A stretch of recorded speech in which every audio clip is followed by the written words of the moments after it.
किसी ने कमाल के गंभीर प्रश्न पूछा है।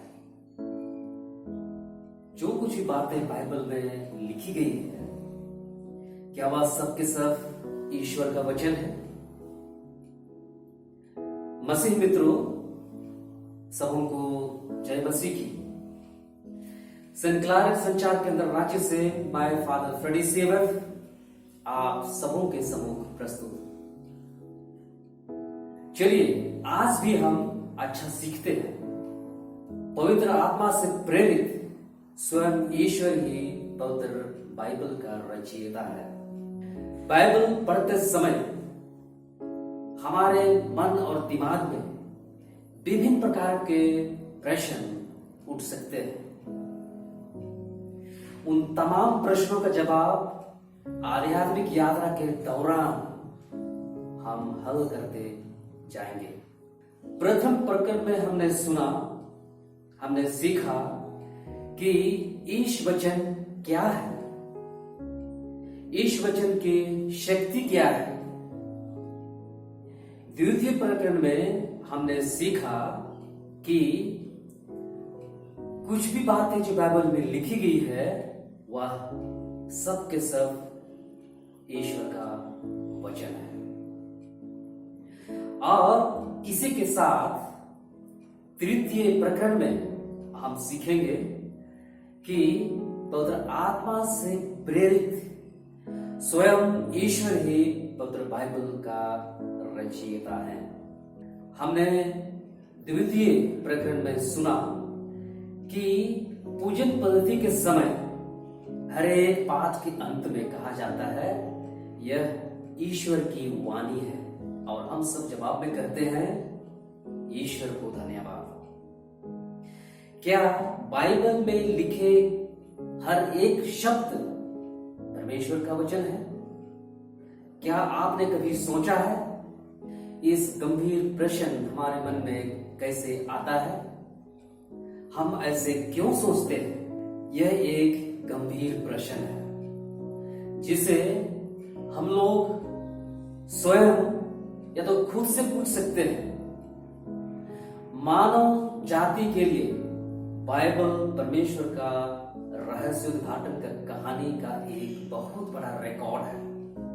यह रहस्य उद्घाटन इस्राएल नामक लोगों के इतिहास में होता रहा, और इस इतिहास में विभिन्न प्रकार के लोगों के बारे में हम सुनते हैं, उनके बारे में चर्चा करते हैं, और उनके कथनों को सामना करते हुए हम जहां अच्छे लोग हैं, जहां बुरे लोग हैं, जहां आज्ञाकारी हैं, जहां ढोंगी हैं, जहां नायक लोग हैं, जहां विश्वासघाती हैं, मुंडेर हैं, और कई अन्य अनैतिक कार्यों को भी हम पवित्र बाइबल में पढ़ते हैं।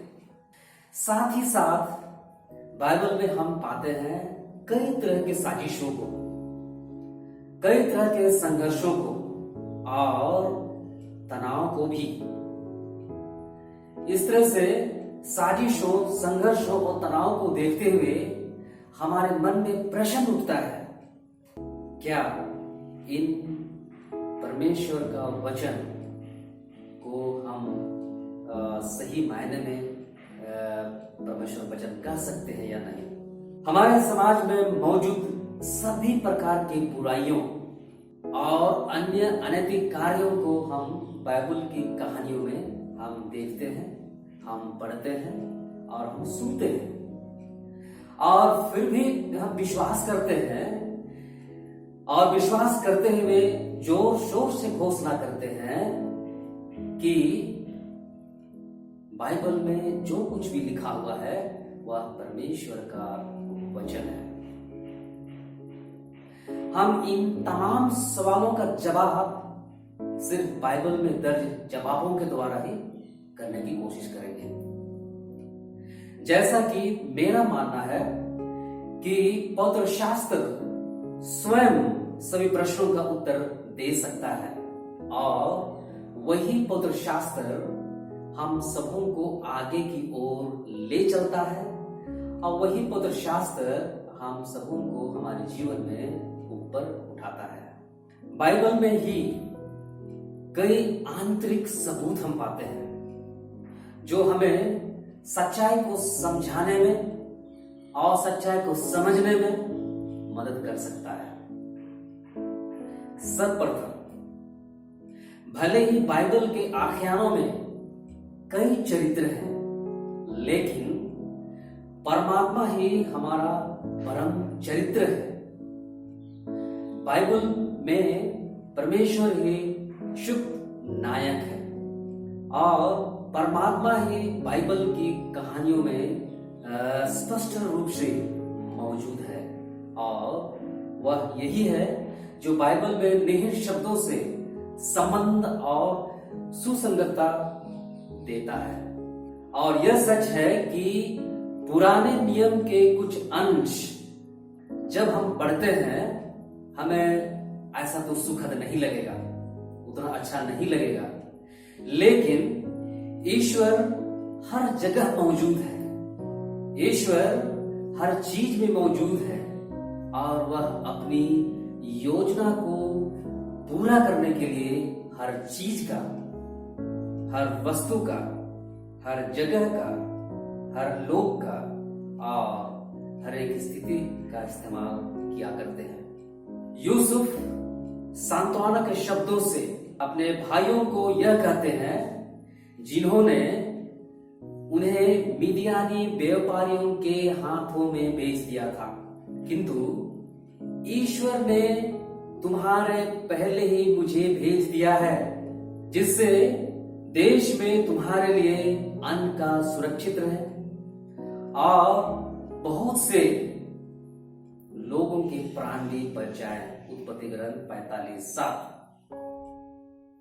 फिर से वह अपने भयभीत भाइयों से कहता है, आपने मेरे साथ बुराई करना चाहा, किंतु ईश्वर ने उसे भलाई में परिणत कर दिया है, भलाई में बदल दिया है और इस प्रकार बहुत से लोगों के प्राण बच गए, जैसे कि आजकल हो रहा है। उत्पत्ति ग्रंथ अध्याय 50 पद संख्या 20। यूसुफ अपने घबराए हुए भाइयों से कहता है, वह ये संदर्भ हम सबों को कई बुराइयों को और बुराइयों के बारे में हमें बताता है और बुराइयों की ओर इंगित करता है और जिसे हम पुराने व्यवस्थान से जोड़ सकते हैं, जैसे हम पुराने नियम के आख्यानों में हम देखते हैं। हमारा परम पावन ईश्वर जिनके द्वारा हम उनकी योजना को पूरा करने के लिए इतिहास का प्रयोग किया जाता है, उन तमाम बातें ईश्वर के निर्माण नहीं बल्कि शत्रु का निर्माण है। ईश्वर इतिहास में खुद को प्रकट करने की अनुमति किसी को नहीं देता है, लेकिन इसे नियंत्रित और पुष्टि करता है। दूसरी बात है, बाइबल अन्य किताबों से अलग हटके है, क्योंकि हम पवित्र बाइबल में जो कुछ भी हम पढ़ते हैं उससे पता चलता है कि परमेश्वर अपने लोगों के साथ कैसा व्यवहार किया है, कैसा संवाद किया है, जिसे हम देखते हैं, जिसे हम पढ़ते हैं, जिसे हम सुनते हैं। जब हमारा परमेश्वर ने खुद को मूसा के सामने प्रकट किया तो उन्होंने कहा, मैं वह सर्वशक्तिमान ईश्वर हूं जिसने इब्राहिम, ऐसा, याकूब इन लोगों को दर्शन दिए थे, किंतु मैंने उन पर अपना प्रभु नाम की प्रकट नहीं किया। निर्गमन ग्रंथ 6:3। परमेश्वर का वचन उनके द्वारा चुने गए दूतों एवं पैगंबरों या संतों के माध्यम से की जाती है। ईश्वर का वचन उनके मुंह में डाल दिया जाता है। ईश्वर उनके मुंह से बोलता है। यहोवा ने मूसा और हारून से कहा, जो उनके प्रतिनिधि के रूप में फिरौन यानी कि फिरौन राजा के पास भेजे गए थे। उन्होंने कहा, अच्छा आप जाओ, मैं बोलने में तुम्हारी मदद करूंगा और तुमको जो कहना है मैं उसे भी बता दूंगा। परंतु मूसा ने कहा, प्रभु किसी और को भेजने की कृपा करें। तब प्रभु को मूसा पर क्रोध आया और उन्होंने कहा, लेवी वंशी हारून तुम्हारा भाई है ना? मैं जानता हूं कि वह एक बढ़िया वक्ता है, अच्छा वक्ता है, यानी कि वो बोल सकता है और वह तुमसे मिलने आ रहा है। तुमको देख करके वह अति प्रसन्न होगा। तुम उससे बातें करना और उसे समझाना कि वास्तव में क्या कहना है। मैं बोलने में तुम दोनों का मदद करूंगा। मैं तुम्हें जो करना है उसे भी बताते जाऊंगा और यह सब बातें तुम दोनों के लिए मतलब कि प्रस्तुत की जाएगी। यह बात मोआब के बालाम के जीवन से स्पष्ट होता है। उनका मानना था कि भगवान अपना संदेश बोलने के लिए अपने मुंह का प्रयोग नहीं, लेकिन लोगों के मुंह का प्रयोग किया करते हैं और इसलिए वह मोआब के राजा बालाक से कहता है। बिलियाम ने बालाक को उत्तर दिया, मैं तो आपके पास आ गया हूं, किंतु मैं मनमानी बात नहीं कर सकता। मैं वही बातें करूंगा, वही बातें कहूंगा जिसे ईश्वर मुझे कहलाएगा। गणना ग्रंथ अध्याय 22 पद संख्या 38। नबियों ने भी महसूस किया कि ईश्वर नबियों के मुंह से यानी कि उनके मुंह से बोलते हैं। उदाहरण के लिए यिर्मयाह नबी ने इन शब्दों को और इन शब्दों में अपना अनुभव जो था उसे सुनाया। उन्होंने कहा, तब प्रभु ने हाथ बढ़ाकर मेरा मुख को स्पर्श किया और मुझसे यह कहा, मैं तुम्हारे मुख में अपने शब्द को रख देता हूं। यिर्मयाह के ग्रंथ अध्याय 1 पद संख्या 9 में। इसी तरह से नबी यशायाह के जीवन में भी ईश्वर ने अपने शब्दों और अपनी आत्मा को नबी के दिल में रखा। प्रभु कहते हैं, यह तुम्हारे लिए मेरा विधान है, मेरी आत्मा तुम्हारे साथ है और तुम्हारे साथ ही रहेगा। मैंने तुम्हारे लिए मुंह में जो शब्द रखा है वह अब से और अनंत काल तक ना तो तुम्हारे मुंह से, ना ही तुम्हारे पुत्रों के मुंह से और ना ही तुम्हारे वंशजों के मुख से अलग होंगे। यशायाह का ग्रंथ अध्याय 59 पद संख्या 21। हमें यह मानने के लिए, जैसे हमने नबियों के जीवन के बारे में जैसे ईश्वर ने उनके द्वारा बोला था उसे सुना, हमें यह चीज मानने के लिए कोई अन्य प्रमाण नहीं चाहिए कि ईश्वर ने अपने चुने हुए लोगों के माध्यम से बातें किया करते थे और बातें की हैं। सभी नबीगण ईश्वर के प्रवक्ता थे, माने ईश्वर के लिए बोलते थे और ईश्वर के बारे में बोलते थे। उन्होंने लोगों को बताया कि ईश्वर उन्हें वास्तव में क्या कहना चाहते थे। जिन वाक्यांशों को हम नबियों की पुस्तक में पढ़ते हैं वे इस बात की पुष्टि करती है, जैसे प्रभु कहते हैं, परमेश्वर का वचन है, प्रभु ने मुझसे कहा है। इस प्रकार प्रभु कहते हैं, ईश्वर का वचन मेरे पास आया, प्रभु जो कहता है उसे सुनो। इन वाक्यांशों द्वारा ईश्वर वचन को संप्रेषित करने के लिए पैगंबरों, नबियों द्वारा प्रयुक्त वाक्यांश प्रस्तुत है। संत पौलुस ईश्वर के बारे में जो अपना अनुभव है, उसका वर्णन करता है। वे कहते हैं, किंतु ईश्वर ने मुझे माता के गर्भ से ही अलग कर लिया है और अपने अनुग्रह से बुलाया है। इसलिए उसने मुझ पर और मेरे द्वारा अपने पुत्र को प्रकट करने का निश्चय किया है, जिससे मैं गैर यहूदियों में उनके पुत्र के सुसमाचार का प्रचार निश्चय ही करूंगा। इसके बाद मैंने किसी से परामर्श नहीं किया।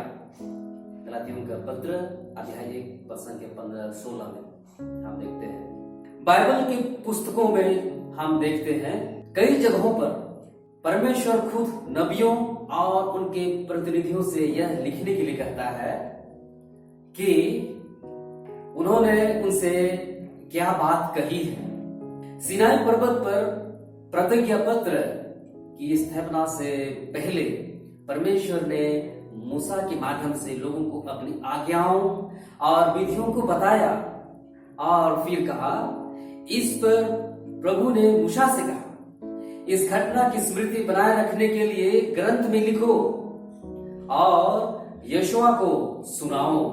मैं पृथ्वी पर अमालेकियों का नाम हटा दूंगा, उनका नामो निशान नहीं रहने दूंगा। उत्पत्ति ग्रंथ 17:14।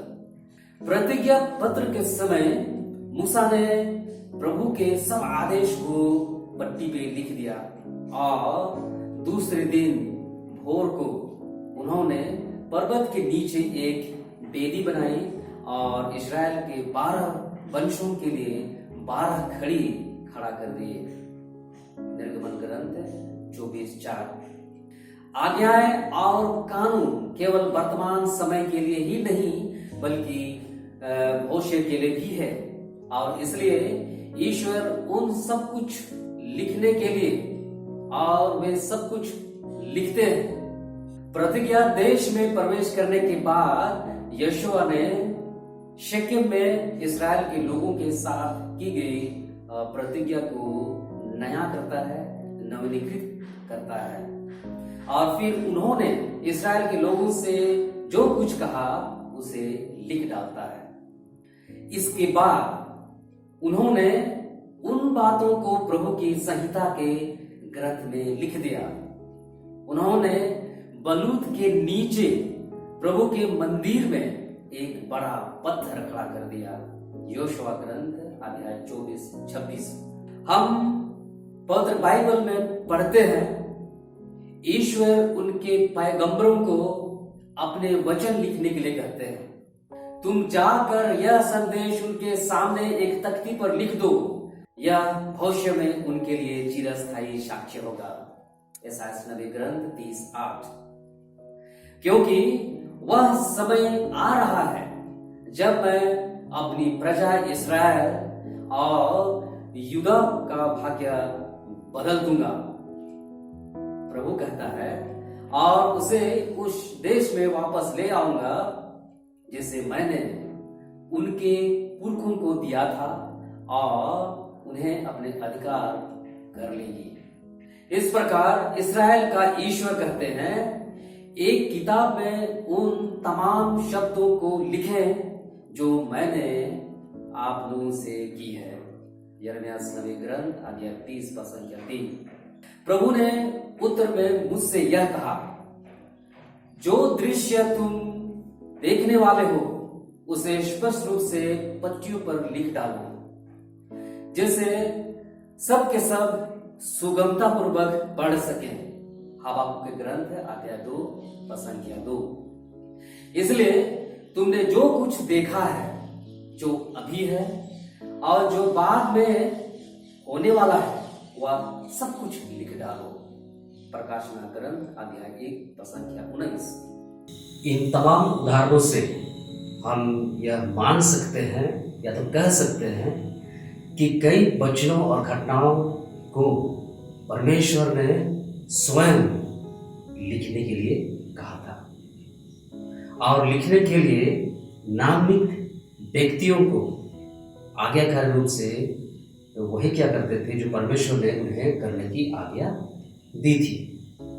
और इसलिए हम सब कह सकते हैं कि पवित्र बाइबल में जो कुछ भी लिखा हुआ है परमेश्वर का शब्द है, परमेश्वर का वचन है, जो पवित्र आत्मा की प्रेरणा से ईश्वर कथन के द्वारा नबियों और पैगंबरों के द्वारा लिखा गया है और स्वयं ईश्वर पवित्र ग्रंथ का लेखक है।